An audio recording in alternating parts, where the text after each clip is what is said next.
the floor to the distinguished representative of the Solomon Islands. You have the floor. Thank you, Mr. Vice President. Solomon Islands welcomed the statement by the High Commissioner for Human Rights at the opening of the session, highlighting a worrying trend of member states resisting human rights scrutiny by the work of this Council. What's more unsettling is the fact that some large democracies who profess to uphold the universal human rights values are evading scrutiny on the domestic human rights practices by shielding such practices behind the principle of non-interferences on sovereign countries' affairs. Mr. Vice President, without independent and objective scrutiny, members' government will be solely left alone to decide what constitutes human rights and its violation according to the domestic policies and regulations, and this should be a cause for concern.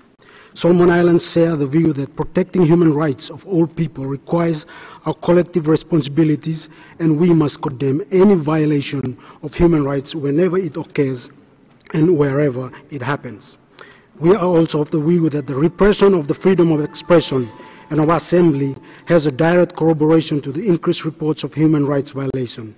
Mr. Vice President, it is in this context that Solomon Islands consistently raised the issue of human rights violation in West Papua and continuously calls for independent investigation to verify increasing reports of human rights violations there.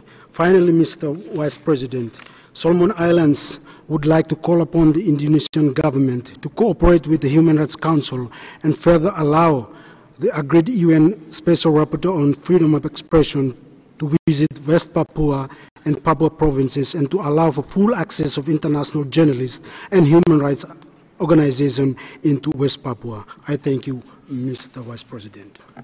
Thank you very much. I now give the floor to the distinguished representative of Azerbaijan. You have the floor.